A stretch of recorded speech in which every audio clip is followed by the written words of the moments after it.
ক্লাসটা শুরু করবেন?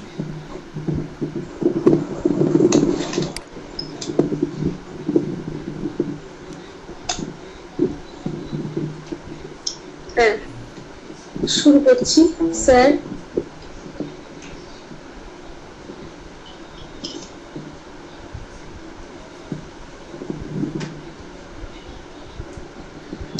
আজকে গাইনোকোলজির যে বিষয়টা পড়াবো সেটা হলো ইউট্রাইন ফাইব্রয়েড, মানে ইউট্রাসে যে ফাইব্রয়েড বৃদ্ধি পায়।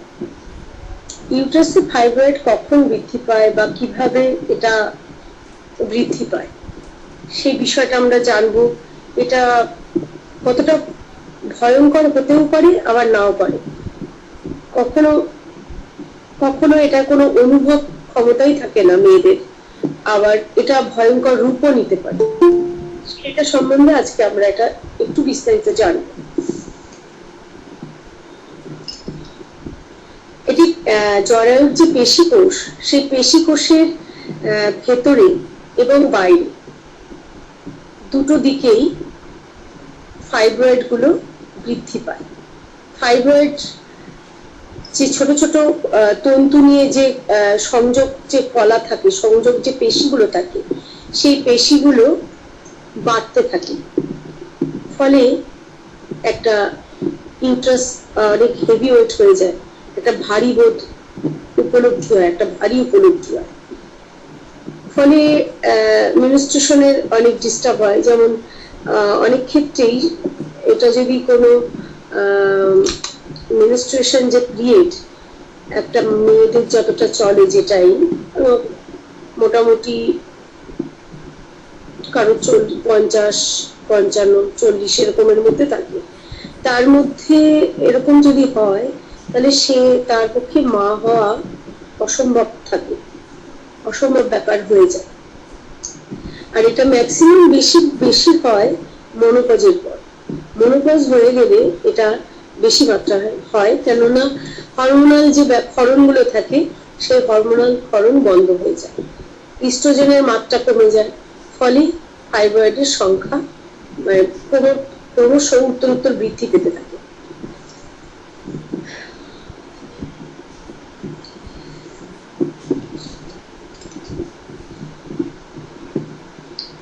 প্রথমত এটিকে জরায়ুর যে ফাইব্রয়েড যখন বাড়ে, এটা মেডিকেলের ভাষায় এটাকে বলা হয় লাইওমাইওমা। মেডিকেল ভাষায় এটাকে বলা হয় লাইওমাইওমা। এর ওই যেটি বললাম, পেশি কোষ এবং তন্তুযুক্ত যে সংযোগ টিস্যুগুলো থাকে সেইগুলো বৃদ্ধি হতে থাকে, স্ফীত হয়ে যায়। স্ফীত হয়ে যে অসার যে টিউমার, অসার টিউমার অর্থাৎ নন ক্যান্সার, সেই পেশিগুলো যেটা হয় সেটা যেহেতু কোনো ক্ষত তৈরি হয় না, তাই সেই হিসাবে এটাকে নন ক্যান্সার বলা হয়।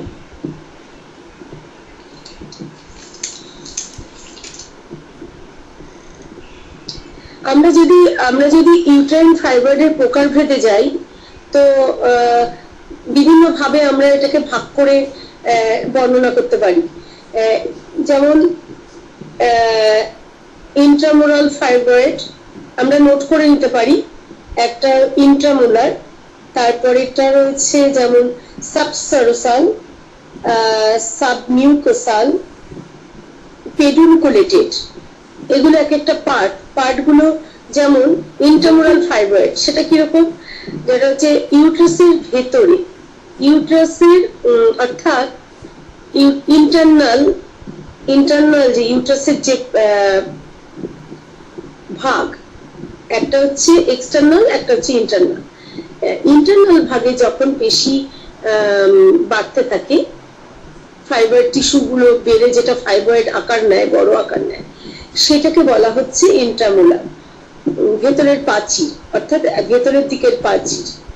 আর এক্সটার্নাল ইউট্রাসের যে এক্সটার্নাল পার্ট, সেই এক্সটার্নাল পার্টে যখন পেশি বৃদ্ধি পাচ্ছে সেটা হচ্ছে সাবসারোসাল, সেটার নাম হচ্ছে সাবসারোসাল।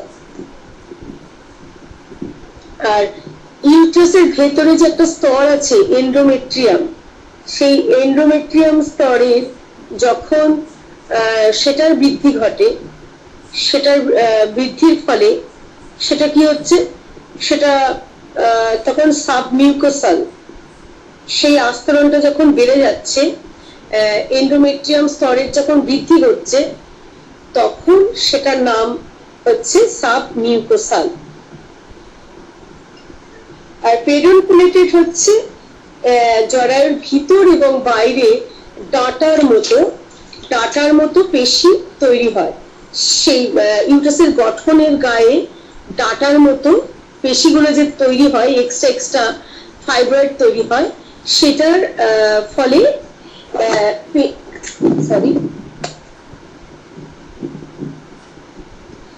পেডুনকুলেটেড নাম দেওয়া হয় সেটাকে। সেই পেশিটা যখন বৃদ্ধি ঘটে, সেটা দেখতে হয় খানিকটা ডাটার আকার, যেমন ডাটা দেখতে হয় সেরকম ডাটার মতো। আচ্ছা, আর এগুলোর ফলে, এই ধরনের ঘটনার ফলে কিছু কিছু নারীর অনুভব শক্তি থাকে না। অনেক ক্ষেত্রে এটা যখন ভেতরে একটা জটিল আকার নেয়, একটা এক্সট্রিম পয়েন্টে যায়, তখন বিপজ্জনক হয়ে যায়।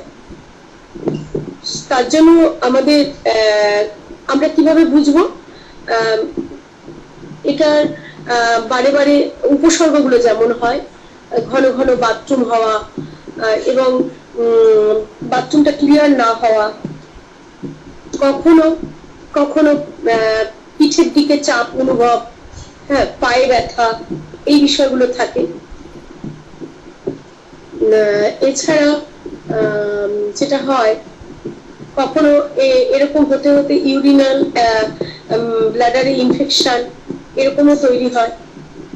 তো এগুলোতে তখন আমরা কনফার্ম হওয়ার জন্য আমাদের কিছু টেস্টের দরকার পড়ে, কিছু টেস্ট করতে দেওয়া হয়। সেই টেস্টগুলো যেমন আল্ট্রাসোনোগ্রাফিও করানো হয়, কখনো ইউট্রাসের কন্ডিশনটা বোঝার জন্য এমআরআই, আল্ট্রাসোনোগ্রাফি, এবং আল্ট্রাসোনোগ্রাফির সঙ্গে যে টেস্টগুলো হয়,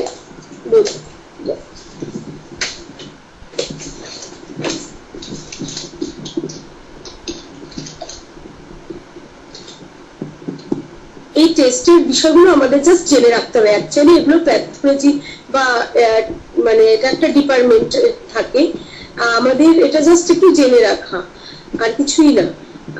আমাদেরকে বুঝতে হবে, রোগ নির্ণয় করতে হবে, রোগীর কি কন্ডিশন সেটা।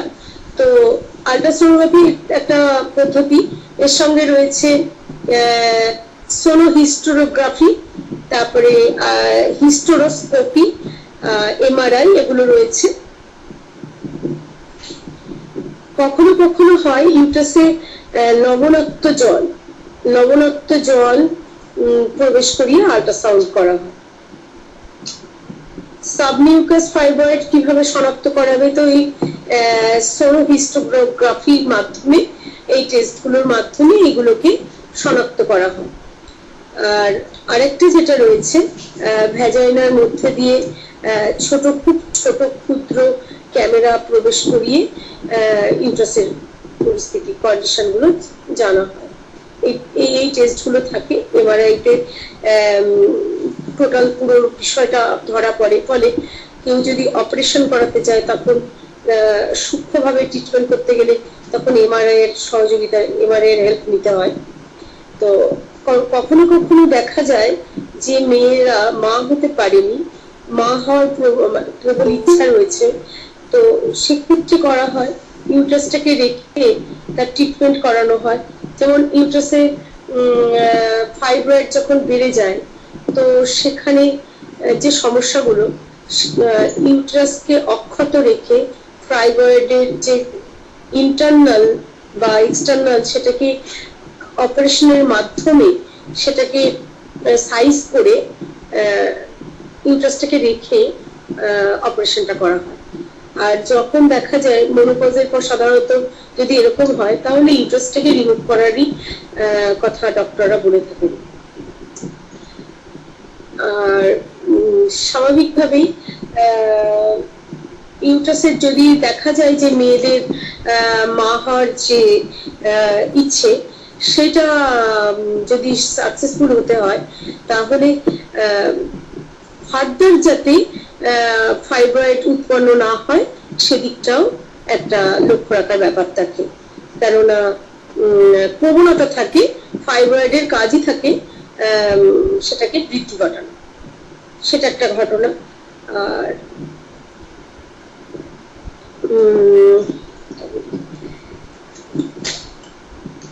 চিকিৎসার ক্ষেত্রে যেরকম এই সিমটম গুলো পেলে আমাদের পক্ষে হোমিওপ্যাথির পক্ষে সুবিধা হয় জেনে নিলে যে কি কি সমস্যা হচ্ছে। সমস্যাগুলো যখন আমরা টেস্টের মাধ্যমে ক্লিয়ারলি জানতে পারি তখন আমাদের সুবিধা হয়। এরকম যদি বুঝতে না পারা যায় তাহলে কিন্তু সেই মা বন্ধ্যাত্ব নামেও অভিহিত হন। কারণ মানে তার যেটা হয়ে থাকে, সে কনসিভ করতে পারে না, কখনো কনসিভ করলেও গর্ভপাত হয়ে যায়, এরকমও হয়। তো সেই কারণে ভীষণই সজাগ সচেতন ভাবে এটাকে ট্রিটমেন্ট করা উচিত।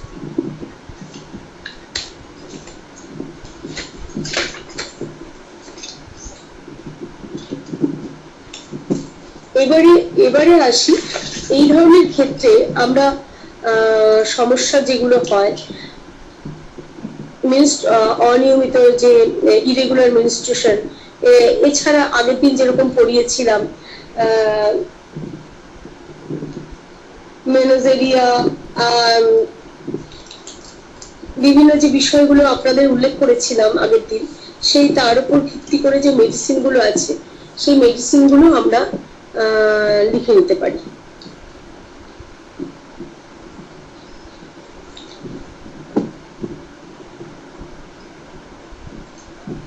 কোনো রেসপন্স পাচ্ছি না।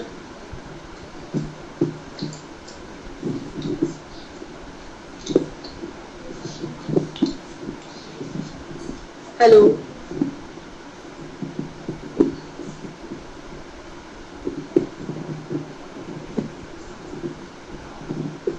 হ্যালো,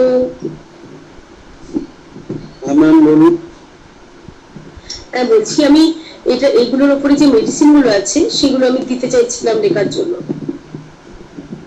আচ্ছা বলুন। হ্যাঁ, আগের দিন যেমন পড়িয়েছিলাম যেগুলোতে ইরেগুলার মেনস্ট্রুয়েশন, তারপরে ডিসমেনোরিয়া, ম্যানোজেরিয়া, এই যে বিষয়গুলো পড়িয়েছিলাম তার উপরে মেডিসিন গুলোকে দেব। অনেক ক্ষেত্রে হয় যেমন পিরিয়ডের সময় বেশি অল্প দিন অল্প টাইম হওয়ার পরে বন্ধ হয়ে যায়। তারপরে যেমন অনেক ক্ষেত্রে দেখা যায় পিরিয়ডের আগে যে লক্ষণগুলো প্রকাশ পায়, সাংঘাতিক রকমের যে কষ্টগুলো, তার উপরে আবার অনেক ক্ষেত্রে দেখা যায় পিরিয়ড চলাকালীন এবং পিরিয়ড চলার পরে অনেক সমস্যা, যে সমস্যাগুলো মেয়েরা সম্মুখীন হয় তার উপরে মেডিসিন গুলো সাজানো আছে। মেডিসিন গুলো আমি বলছি, আপনারা লিখুন। Irregular menstruation, pulsatilla sepia graphites.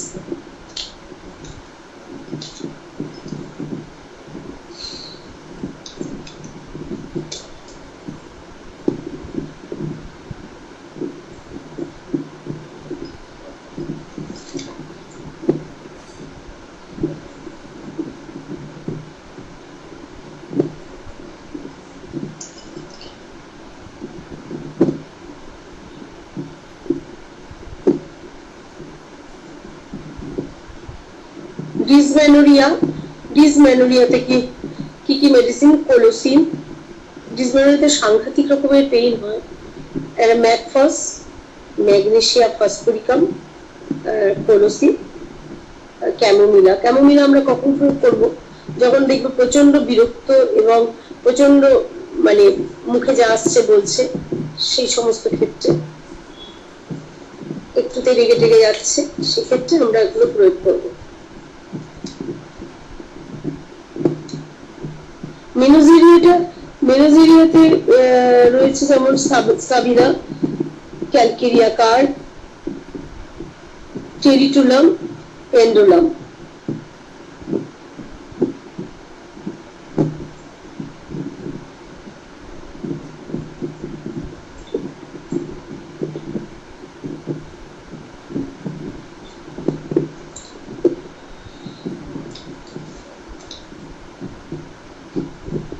Just মানে মাসিক হয় অল্প, জাস্ট একদিন অল্প একটু দেখা দিয়েই বন্ধ হয়ে যায়, সেক্ষেত্রে ওরকম পালসিটিলা, নেট্রামিউ, ব্রায়োনিয়া।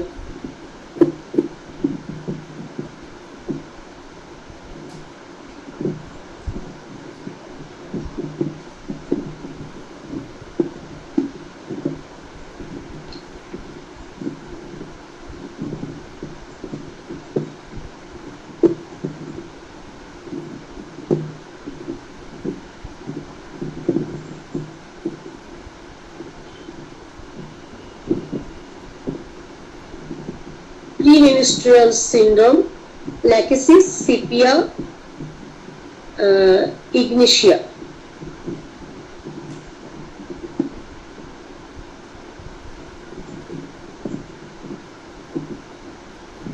ল্যাকেসিস মেডিসিনটা আমরা চট করে প্রয়োগ করবো না, পেশেন্টকে দেখে ভালোভাবে অবজারভেশন করে ল্যাকেসিস মেডিসিনটা আমরা চট করেই প্রয়োগ করবো না, আমরা বুঝে বিবেচনা করে প্রয়োগ করবো।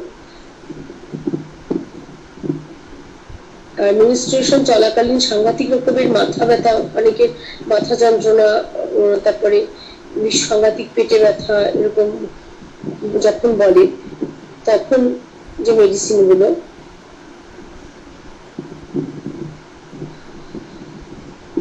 স্যাঙ্গুইনেরিয়া, ল্যাকেসিস,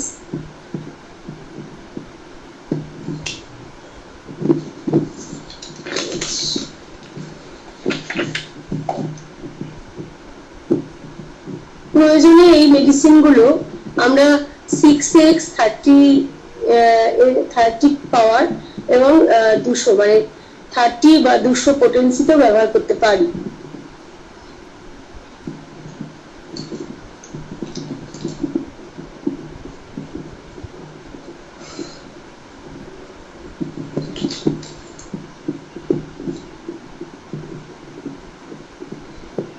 হয়েছে লেখা? আচ্ছা, এবার ইউট্রাসের সামনে মানে ফেলোপিয়ান টিউবের দুপাশে যে ওভারি থাকে আমাদের দুটো, মেনস্ট্রুয়েশন যখন শুরু হয় আমাদের লেফট সাইড, কোনো মাসে রাইট সাইড, এরকমটা হয়ে থাকে অল্টারনেটিভ ভাবে। তো এবার ওভারিয়ান যে সিস্ট, ওভারিয়ান যে মানে সিস্ট যে সমস্যা তৈরি হয় সেই বিষয় নিয়ে একটু আলোকপাত করবো।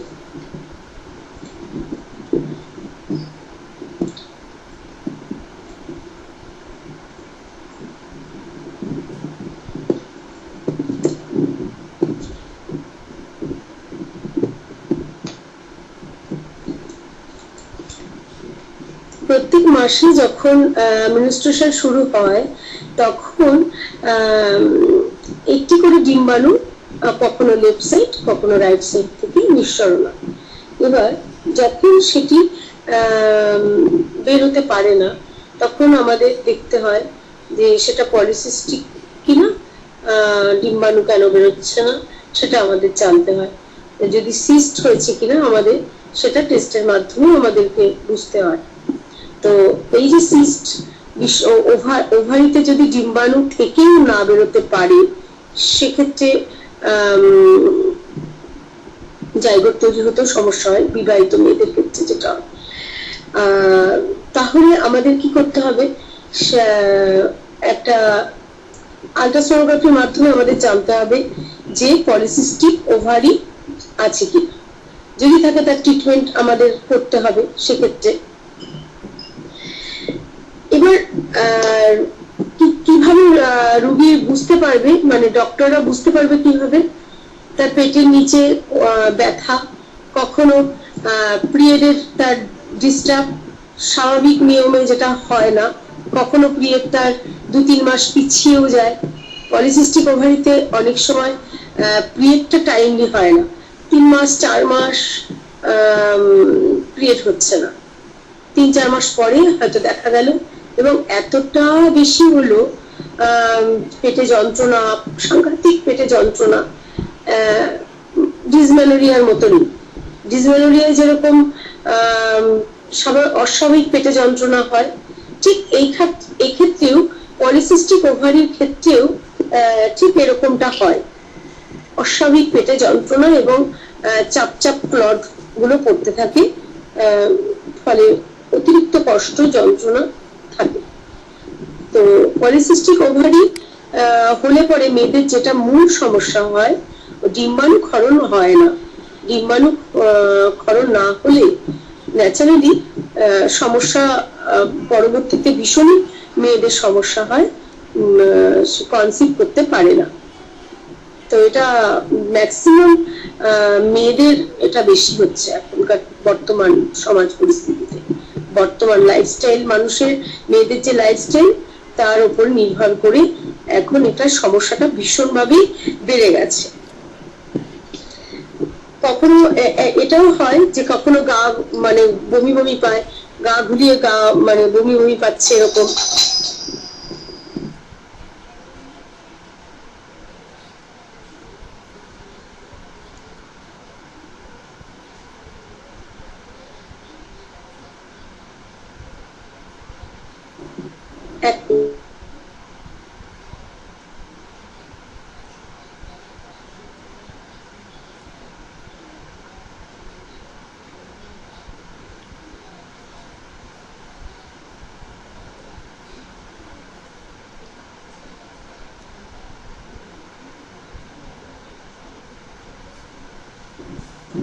সরি,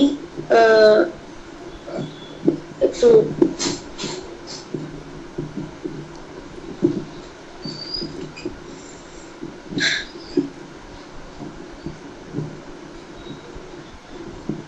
আচ্ছা, কখনো কখনো পেট মানে এতটা ফুলে যায়, মানে পেইনফুল মেনস্ট্রুয়েশন, ফলে পেটটা অনেকটা ফুলেও যায়, ফলে গরম শেক টেক দিলে হয়তো আরাম হয় পেশেন্টের। হ্যাঁ, গা গোলানো, বমি ভাব এগুলো থাকে। এছাড়া তো বললামই যে 3 মাস 4 মাস আরো 6 মাস এতদিন পরেও মেনস্ট্রুয়েশন স্টার্ট হয়, আবার কোনো মানে রেগুলারিটি থাকে না আর কি, এগুলো হতে থাকে। এক্ষেত্রেও আমাদের এই আল্ট্রাসোনোগ্রাফির মাধ্যমে আমরা জানতে পারি, বুঝতে পারি যে কি কন্ডিশনে আছে পেশেন্ট।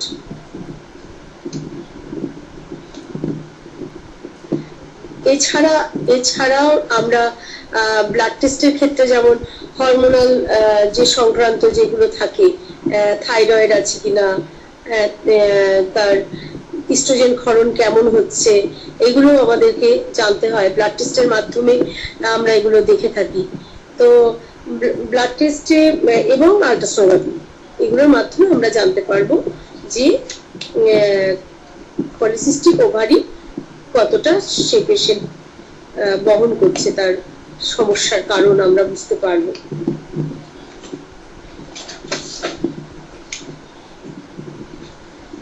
ম্যাক্সিমাম ক্ষেত্রে যদি সিস্ট 5 থেকে 10 সেন্টিমিটার হয়, তখন কিন্তু অপারেশন করার ব্যাপার হয়ে থাকে, কারণ অনেকটা আকারে বড় হয়ে যায়। সিস্ট বড় হয়ে গেলে তখন কিন্তু অপারেশন ছাড়া কোনো গতি থাকে না, এবং তখন বুঝতে হয়, ভাবতে হয় যে কেন কি একবার যদি ডিম্বাশয়কে বাদ দিয়ে দেওয়া হয় তখন কিন্তু কিছু করার থাকে না, কারণ ডিম্বাশয় একমাত্র ডিম্বাণু বৃদ্ধি পায়, আর ডিম্বাণু ক্ষরণ না হলে তখন কিন্তু মা হওয়া তার পক্ষে সম্ভব হয় না। তো সেই কারণে পলিসিস্টিক ওভারি বাড়াবাড়ি রকমের আকার নিলে সাংঘাতিক বিপজ্জনক একটা ব্যাপার হয়ে থাকে, যেটা অপারেশন কেস হলে সত্যি মর্মান্তিক ব্যাপার হয়ে থাকে। তো আমাদের দেখতে হবে যে আমরা সিস্টটাকে নির্মূল করতে আমাদের ডিম্বাশয়কে রেখে আমরা কতটা পারছি। কতটা পারা যায়। এক্সট্রিম হয়ে গেলে তখন তো কিছু করার থাকে না, সেটা আমাদের দেখতে হবে। সেটা একমাত্র টেস্টের মাধ্যমে আমরা বুঝতে পারবো।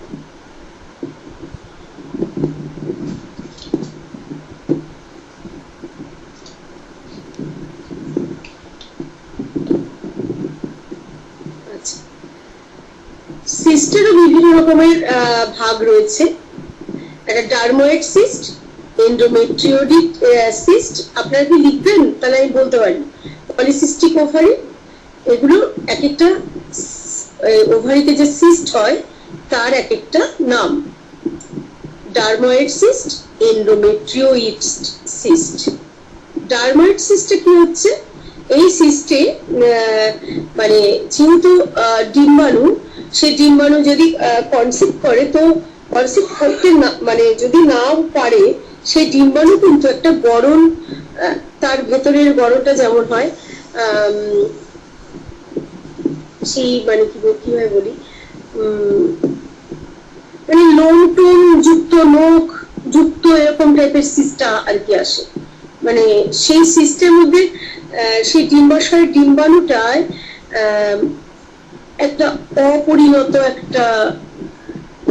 একটা পিণ্ড, যে পিণ্ডটার মধ্যে লোম নখ এরকম ধরনের ব্যাপারগুলো থাকে, অদ্ভুত একটা আকার নেয়। সেখানে হাড়, চামড়া, দাঁত এগুলো থাকতে পারে। মানে এটা শুনতে একটু ভয়ঙ্কর লাগছে, কখনো এটা এই ডার্মোয়েড সিস্টটা এক ধরনের যেটা বেনাইন, মানে এটা নন ক্যান্সার। বেনাইন অর্থাৎ নন ক্যান্সার টিউমার। এটা ডিম্বাশয়ে গঠিত হয় এবং এটার বৈশিষ্ট্যের মধ্যে যেটা পড়ে, চুল, চামড়া, নখ, দাঁত, হ্যাঁ, সব মিলিত একটি মানে একটি ভ্রূণের যে কোষ, সেটা একটা আকার নিয়ে নেয়। সেটা পরে একটা বড় আকারের টিউমারে পরিণত হয়।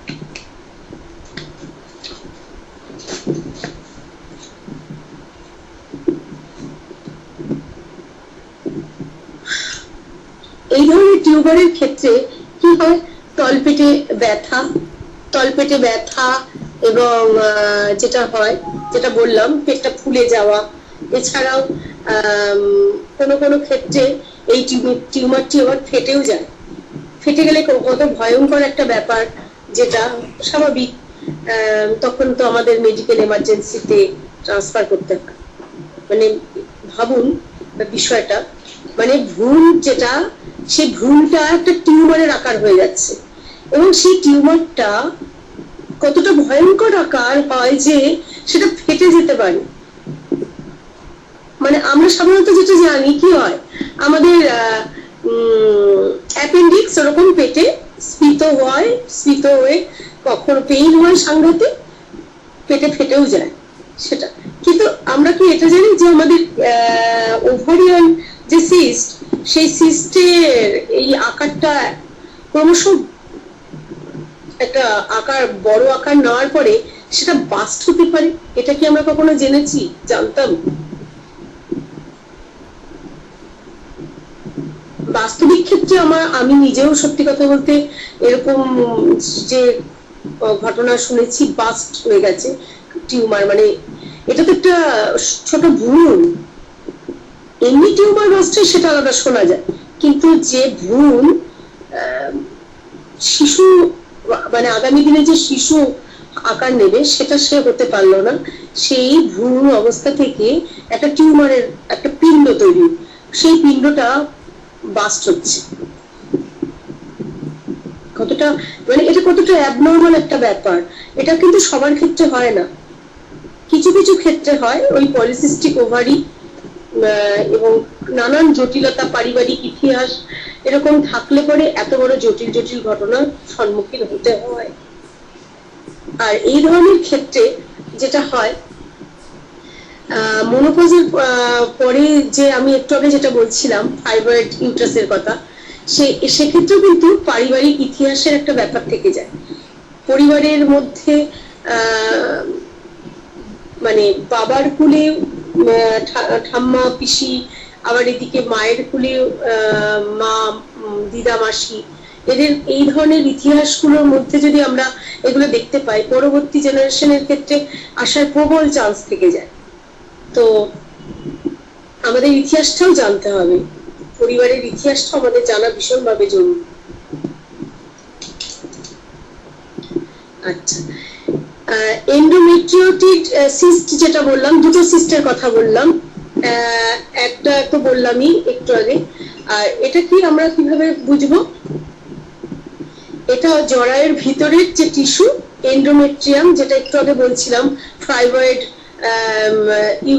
ইউটেরাইন ফাইব্রয়েডের বেলায় যেটা বলছিলাম, এখানে ইউটাসের ভেতর, ইউটাসটা তো ওল্টানো কলসির মতো, ইউটাসের বাহ্যিক মানে বাইরের যে স্তর মানে পৃষ্ঠদেশ, আর ভেতরে যে ইন্টারনাল যে স্তর, তার মাঝে এন্ডোমেট্রিয়াম বলে একটা স্তর আছে। সেই এন্ডোমেট্রিয়াম স্তরে ফাইবারের টিস্যুগুলি সমস্যা তৈরি করে। মানে কি হয়, ওখানে রক্তপূর্ণ সিস্ট তৈরি হয়, যেটার নাম আমি বললাম এই মুহূর্তে এন্ডোমেট্রিওইড সিস্ট। এটা কি হয়, এন্ডোমেট্রিয়ামে রক্ত দলার মতো একটা সিস্ট তৈরি হয়। তো সাংঘাতিক রকমের যখন মানে মেনস্ট্রুয়েশন শুরু হয়, সাংঘাতিক রকমের পেইন হয়, এতটা অসহ্য আর কি, মানে যন্ত্রণা সহ্য করার কোনো উপায় থাকে না, এতটাই মানে পেইনফুল। এছাড়া এতটা মানে পেটে এতটা যন্ত্রণা, এরকম চাপ দিয়ে ধরে রাখলে হয়তো সবার তো একরকম হয় না, কিছু কিছু ক্ষেত্রে এরকম চাপ দিয়ে অনুভব, চাপে আরাম লাগে, কেউ চেপে থাকলে, কেউ মানে গরম সেকে শুয়ে থাকলে, যার যেমন সিমটম গুলো দেখা যায়, ম্যাক্সিমাম ক্ষেত্রে প্রচন্ড পেইন হয়, এটা ঠিক। আর এই ধরনের ক্ষেত্রে ম্যাক্সিমাম ক্ষেত্রে বন্ধ্যাত্বটা বেশি হয় মেয়েদের, সেই সব মেয়েদের এই সমস্যাগুলো থাকলে বন্ধ্যাত্ব দেখা দেয়। আর এটার তো কোনো বন্ধ্যাত্ব তো কোনো ট্রিটমেন্ট হয় না, যদি বন্ধ্যাত্ব তার এই সমস্যাগুলো থাকে, এক মেডিসিন ট্রিটমেন্টের দ্বারা যেটা করা যায় সেটা, এছাড়া কোনো অপারেশন বা কোনো অ্যালোপ্যাথির কোনো কাজ নয় এটা। এক্ষেত্রে আমাদের যেটা হয় সার্জারির, যেটা বললাম সিস্ট অপারেশন, আর হরমোন থেরাপি, কারণ অনেক ক্ষেত্রে ওরাল কন্ট্রাসেপটিভ পিল যেগুলো, সেগুলো নিয়ে থাকে মেয়েরা, সেগুলো খেলে পরে যে সমস্যাগুলো হয়, এই অবস্থায় যদি তারা মানে কি বলি একে অপরের সঙ্গে মানে মিলিত হয়, ইন্টারক্রস করে, তো সেক্ষেত্রে বড় সমস্যা তৈরি হয়।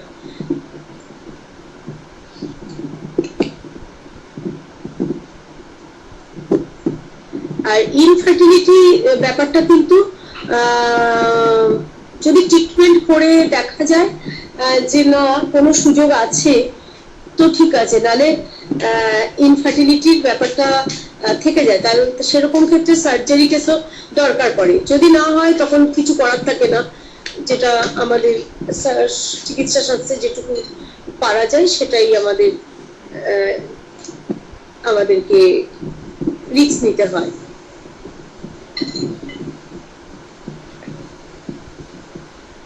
এই সময় যেটা হয়, এই ধরনের সিস্ট হলে যেটা হয় সাধারণত কি হয়, বডির ওজন বেড়ে যায়, মুখে সাংঘাতিক রকমের পিম্পল দেখা দেয়, তারপরে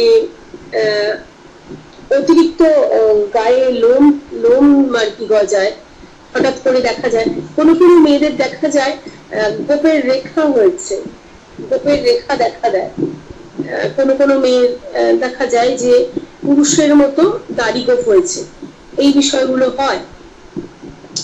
তাহলে এটা হরমোনাল একটা ডিস্টার্বের থেকেই হয়। সেই এবার সেক্ষেত্রে আমাদের পরীক্ষা সাপেক্ষ ব্যাপার, পরীক্ষা করে আমাদেরকে জানতে হবে যে এর সমস্যাটা কোন জায়গা থেকে কি, তারপরে আমরা সেভাবে ট্রিটমেন্ট দিয়ে আমরা তার চিকিৎসা করব। আজকে তাহলে আমি যেটা আলোচনা করলাম এটা হচ্ছে ফাইব্রয়েড, ইউটেরাইন ফাইব্রয়েড এবং ওভারিয়ান সিস্ট। এই দুটো আলোচনা করে যেটুকু আপনাদেরকে বোঝানোর চেষ্টা করলাম, আপনারা কি কিছু আমি কি বোঝাতে পেরেছি?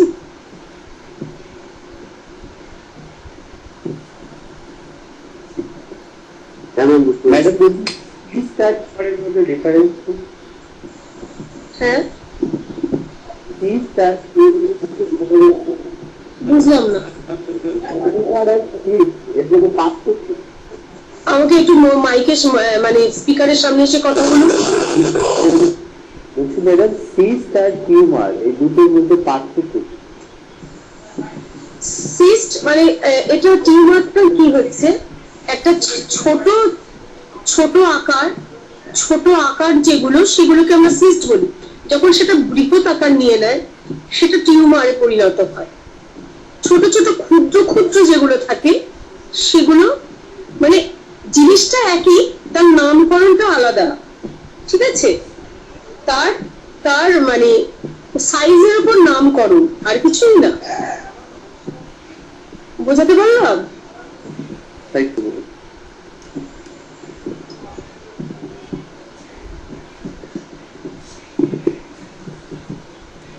আর কোনো প্রশ্ন থাকলে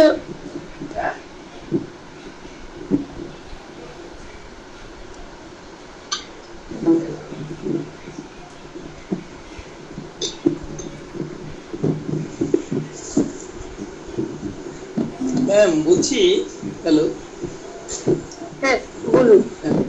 বলছি পলিক্লিনিক সিস্ট আর চকলেট সিস্ট কাকে বলে? কোনটাকে চকলেট সিস্ট বলে? চকলেট সিস্ট, এটা চকলেট সিস্টের নামটা আমিও শুনেছি, শুনিনি তা নয়। এইটা আমাকে একটুখানি জেনে বলতে হবে, বুঝেছো? আমি এটা শুনেছি, আমার পরিচিত যেমন এর আগে তার চকলেট সিস্ট ধরা পড়ে এবং এক ডাক্তার বলেছিল তাকে, আমি আমার বাস্তব কথা দিয়ে আমি শেয়ার করার চেষ্টা করছি। তো চকলেট সিস্ট হওয়ার পরে তখন তাকে জানানো যে তুমি চকলেট সিস্ট, তোমাকে অপারেশন করতে হবে, নাহলে তুমি মা হতে পারবে না। তো খুব ঘাবড়ে গেছিল। তো পরবর্তীতে সেই ডাক্তারের কাছে যায়, সেখানে চকলেট সিস্টে বলা হয় যে না, এবং এতটাই ঘাবড়ে গেছিল সে, বলেছিল এটা পরবর্তীতে ক্যান্সার রূপ নেবে। ভীষণই ঘাবড়ে যায়। তো তারপরে যাই হোক অন্য কোনো একটা ডাক্তারের কাছে যাওয়ার পরে সেই সিস্টটাকে মেডিসিনের দ্বারা ওটাকে ছোট করে আনানো।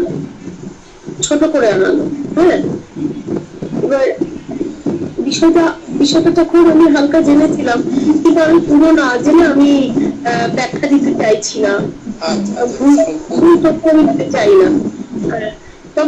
তবে সে মা হয়েছে এবং সিস্টাকে ট্রিটমেন্টের দ্বারা, মেডিসিনের দ্বারা ছোট হয়ে যায় এবং সে মা হয় এবং তার কোনো ক্যান্সারও হয়নি, কিছুই হয়নি, ভালো আছে, সন্তান নিয়ে ভালো আছে। চকলেট সিস্ট মানে ক্যান্সার নয়, পলিক্লিনিক সিস্ট না, এইটা আমি এটা জেনেছিলাম, সেটা আমি সেই সময় যখন হ্যাঁ আমি বলছি পলিক্লিনিক সিস্ট থেকে চকলেট সিস্ট হয়। ওটা পলিক্লিনিক সিস্ট হচ্ছে 0.5 এর নিচে থাকে পলিক্লিনিক, আর 0.5 এর উপরে গেলে পরে তখন চকলেট সিস্ট হয়। তার মানে সাইজ যখন বড় হয় তখন চকলেট হয় এবং কালারটাও চকলেটের মতোই হয়।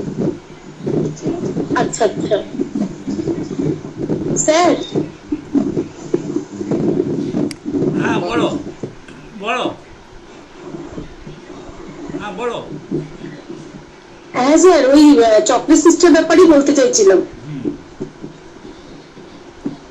এই ব্যাপারটা আমিও ভালো বলতে পারবো না, তবে আমি বই দেখে কালকে আমি বলতে পারবো, বা গ্রুপে আমি ইয়ে করে পাঠিয়ে দেবো, হোয়াটসঅ্যাপে পাঠিয়ে দেবো, ওটা জেনে আমি। হ্যাঁ, সবটাই যে জানবো এমন তো নয়। আমি মানে আমারও শেখা হচ্ছে, সবাইকে একটু একটু করে বলতে গিয়ে আমার নিজেরও শেখা হচ্ছে। আমি সব জানি, কিছুই জানি না আমি, আমার নিজের শেখা হয় এই আর কি।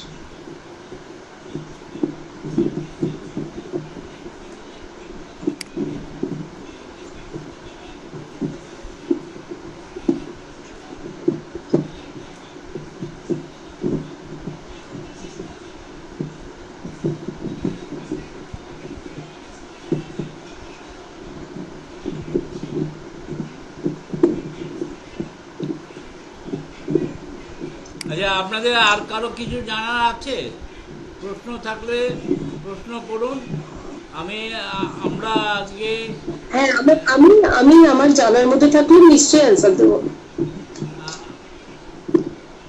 আমাদের আর একটা ক্লাস চলছে, তো আমাকে আবার ওখানে যেতে হচ্ছে। তাহলে আমরা কি এখানে শেষ করব? বলছি, ওই যে পিরিয়ডের সময় যে পেটে ব্যথা হয়, ওই সময় আপনি বলেন না স্যাঙ্কুলিয়া ল্যাকটিসিস, এটা দিতে হয় 34 অথবা 200 পাওয়ার। 200 পাওয়ার যদি দেওয়া হয়, কটা ডোজ দিতে হবে? না, আমি এটা আপাত দৃষ্টিতে যে বলছিলাম, আপনার তো পেশেন্ট টু পেশেন্টের উপর নির্ভর করবে। আপনি তার রোগের বিস্তারিত ব্যাখ্যা নিয়ে সে কতদিন তার রোগের ভোগ, তার উপর নির্ভর করে আপনার ডোজটা পড়বে। সে কতদিন ধরে এই ধরনের মানে রোগ সাফার করছে, সেটার উপর তো আপনার ডোজটা নির্ভর করবে। হ্যাঁ, বলছি পাওয়ারটা যখন আমি পাচ্ছি, মেডিসিন হ্যাঁ, পাওয়ারটা আপনাকেই বিবেচনা করতে হবে। এটা ম্যান টু ম্যান ভ্যারি করে, ডক্টর টু ডক্টর ভ্যারি করবে, আপনার দক্ষতার উপর এটা নির্ভর করে। এটা আমি বলে দিলে হবে না, এটা আপনার দক্ষতা। সেটা বলছি, ধরুন আমি স্যাঙ্গুলিয়া দেবো, আমার আর সেক্ষেত্রে আপনার স্যাঙ্গুলিয়া দেখবেন, আপনার দেখে নিতে হবে যে আপনার স্যাঙ্গুলিয়াই লাগছে কিনা। হ্যাঁ, দেখলাম আমি স্যাঙ্গুলিয়াই লাগবে, আমি 200 পাওয়ার দেবো, সেই 200 পাওয়ার কটা দেবো? দেখবেন পরিস্থিতি অনুযায়ী ডোজটা, সেটা সকাল বিকাল দেবেন না কি করে দেবেন, পরিস্থিতিটা বুঝবেন, না সকাল সন্ধ্যা রাত্রি দেবেন, সেটা আপনাকে বিবেচনা করতে হবে। ডোজের ব্যাপারটা আপনার উপর নির্ভর করবে। রান্নায় কতটা খাবারে আমি নুন দেবো, আমার নুনের টেস্টটা কেমন, সেটা টোটালি আপনার নিজের উপর নির্ভর করবে। না না, তবুও পাওয়ার আছে তো, 200 পাওয়ারে হ্যাঁ। বানিয়ে দেবেন, হয়তো 15 ml ডিসনি পাউডার যদি বানিয়ে দিই, সে পাওয়ার খাবে। আবার এমনও হতে পারে আমি 2টো ডোজ দিলাম, আজ সকালে খাবে, পরের দিন সকালে থাকলে করে ব্যাস। হ্যাঁ, সেটা নির্ভর করবে পেশেন্টের কন্ডিশনের উপর, পেশেন্ট কি কন্ডিশনে আছে।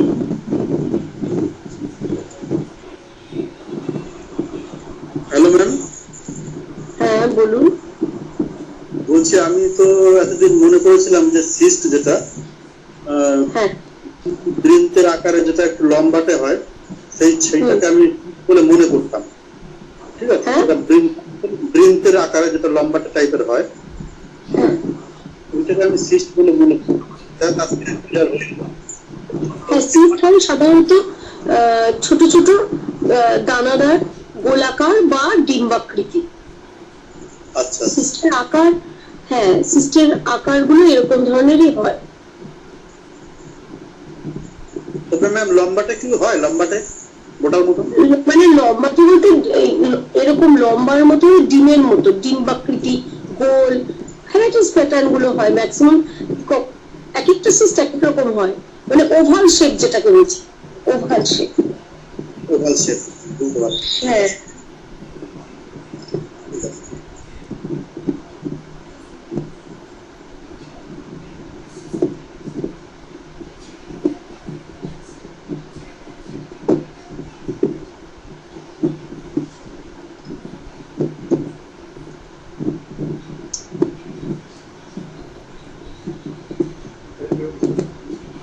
তবে আপনি যে বিষয়টা আজকে পড়ালেন, ঠিক আছে ম্যাম, হ্যাঁ,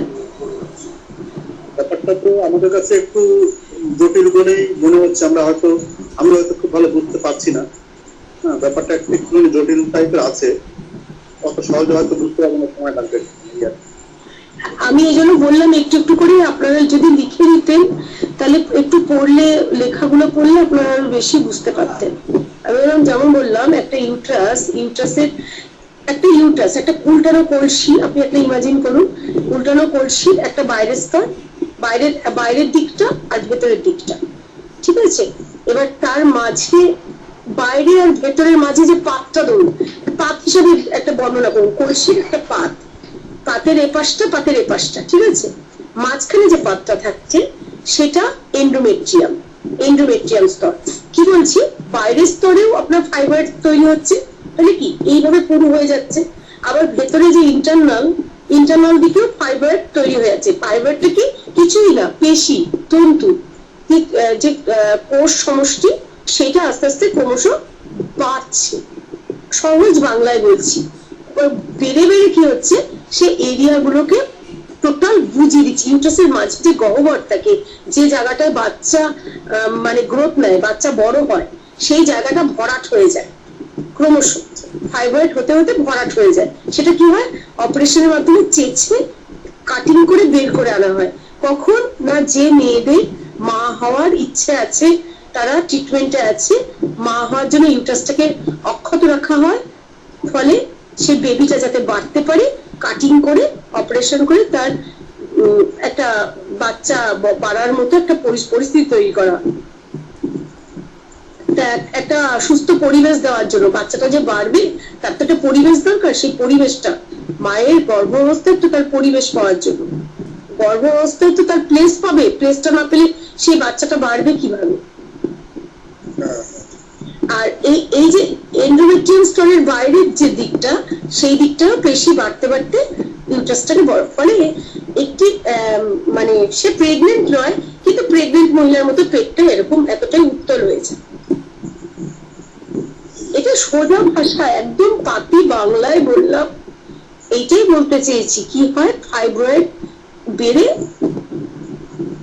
এমন পরিস্থিতি তৈরি হয়, নারীর বন্ধাত্ব এসে যায়, সে নারী মা হওয়ার আর স্বপ্ন দেখতে সে আর পারে না, স্বপ্ন দেখলেও মানে স্বপ্ন সফল হয় না। এইটা আর কিছু অসুবিধা, এটা অসুবিধা হলো বুঝতে? অসুবিধা নেই। ওখানে কি কোনো চর্বি জাতীয় জিনিস জন্মাতে পারে নাকি?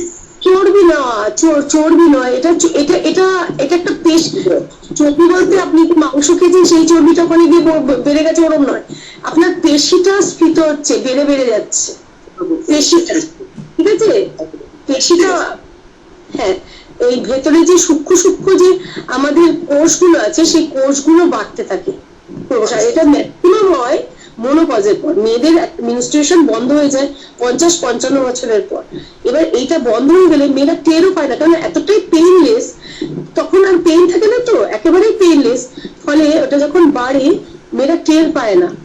আর মানে সাধারণত ক্ষতি হয় না, কিন্তু যদি ক্ষতি হয় ইন্টারনালি, বললাম পারিবারিক ইতিহাসের ব্যাপার থাকলে, সেক্ষেত্রে হয়, যেটা কারোর ক্ষেত্রে ক্ষতি হয় না, তার পেটটা হয়তো অনেক বড়, অনেক উঁচু হয়ে আছে পেটটা, কিন্তু কোনো ক্ষেত্রে ক্ষতি হয়, যেটা সেটা ভয়ঙ্কর মাত্রায় চলে যেতে পারে যদি পারিবারিক ইতিহাসে এরকম ধরনের ঘটনা, মানে ক্যান্সার যেটা বলতে চাইছি, যদি থেকে থাকে, তাহলে সেটা গ্রোথ নিতে পারে, হয় না কিন্তু হতেও পারে, বলে না একটু। তখন অনেক ক্ষেত্রে বলা হয়, তুমি কি কোনো সিমটম ছিল তোমার, সেই সিমটম গুলোকে গুরুত্ব দেয় না। কেননা কি হয়, একটু পিঠে ব্যথা, আরে পিঠে ব্যথা অনেক ক্ষেত্রে মানুষ কি মনে করে, এই আমি আজকে অনেকক্ষণ বেশি কাজ করেছি বা দাঁড়িয়েছিলাম, হয়তো পিঠে ব্যথা, আর পিঠে ব্যথা মামুলি বলে গুরুত্ব দেয় না। পায়ে ব্যথার ক্ষেত্রেও তাই। তারপরে দেখা যায় বাথরুম বারে ঘন যাচ্ছে, অথচ হচ্ছে না, আর ঠিক আছে, এটা এরকম হয়, জল কম খেয়েছি, যেটা হয়, মেয়েদেরকে গুরুত্ব একটু কমই দেয় নিজেদের শরীরের ব্যাপারে। তো এইগুলো দীর্ঘদিন হতে হতে ওখানে অনেক কিছু গ্রোথ নিতে পারে। কারণ ইউরিন ইনফেকশন, ইউরিনটা তো ক্লিয়ার হয় না, ইউরিন ক্লিয়ার না হওয়ার ফলে ইউরিনাল যে ট্রাক, সেই ট্রাকে কি হয়, ইউরিনটা জমে থাকে, আর বদ জিনিস জমে থাকলে, টক্সিনটা জমে থাকছে, সেই টক্সিন ওখানে তো একটা খাট তৈরি হয় না, সেখানে তো ক্ষত তৈরি হয়, সেই ক্ষত তৈরির ফলে সেখানে কি হয়, যেটা হয়ে যায়, সেখান থেকে ইনফেকশন ছড়িয়ে যায়। এতটাই কাছে ইউরিনাল ট্রাক বা ইউট্রাস, যেমন ছেলেদের ইউরিনাল ট্রাক পোস্টেড গ্ল্যান্ড যেমন কতটা কাছাকাছি, ফলে রিলেটেড একেবারে, মানে এটার হলে এও বুঝতে পারে আর এ হলে এও, বিষয়টা খুবই ভয়ঙ্কর আকার নিতে পারে, সম্ভাবনা থাকে। এটাই আমি বোঝাতে চেয়েছি আর কি। এবার ভালো বুঝতে পেরেছি, ক্লিয়ার বুঝতে পেরেছি। বোঝা যাচ্ছে তো?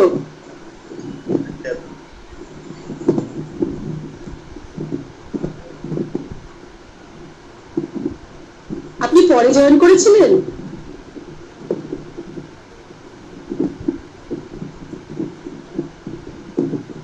হ্যালো, আপনার ক্লাস শুরু পরে জয়েন করেছিলেন? না, আপনার ক্লাস শুরু হতে আমি ঢুকছিলাম। ও আচ্ছা আচ্ছা। ঠিক আছে, আমি ওকে বলে নিচ্ছি। আসলে আমার তো কোনো এখানে মাধ্যম নেই, মুখে বলে যাচ্ছি।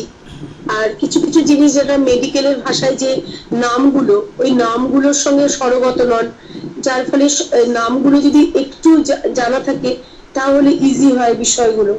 এই যে চারটে পার্ট গুলো বললাম আমি, হ্যাঁ, ইন্টারনালি যে ভাগগুলো, সেই ভাগগুলো যেমন এই মেডিকেলের নামগুলো আমাদের তো মনে রাখতে হবে, কারণ আমরা নর্মালি পাতি বাংলায় যেটা বোঝাচ্ছি সেটার পাশাপাশি আমাদের নামগুলো তো মনে রাখতে হবে। আর এই নামগুলো তো খুব সহজ নাম নয়, নামগুলো যথেষ্ট জটিল। জটিল শুনলেই মনে হবে কি আমি বোধহয় কিছু বুঝতে পারলাম না। একটু আমি যেটা বললাম এটা যদি আপনারা একটু মানে আমি যখন বললাম পেন নিন, আপনি লিখে নিতে পারেন, তাহলে কি সুবিধা হয়। দুই একটা নোট একটুখানি যদি কাছে থাকে, সেটাকে পড়ার পরে আপনি একটা বই কিনে নিলেন, বই কিনে নিয়ে যদি পড়েন তাহলে আরো বেশি স্বরগত হয় বিষয়টা, এই আর কি।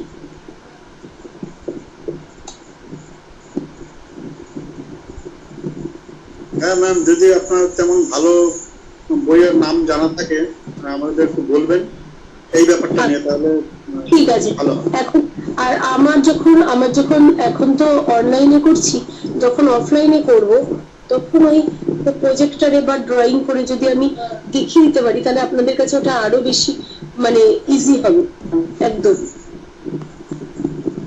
কারণ বিষয়গুলো চোখের সামনে ফুটে উঠবে আর কি।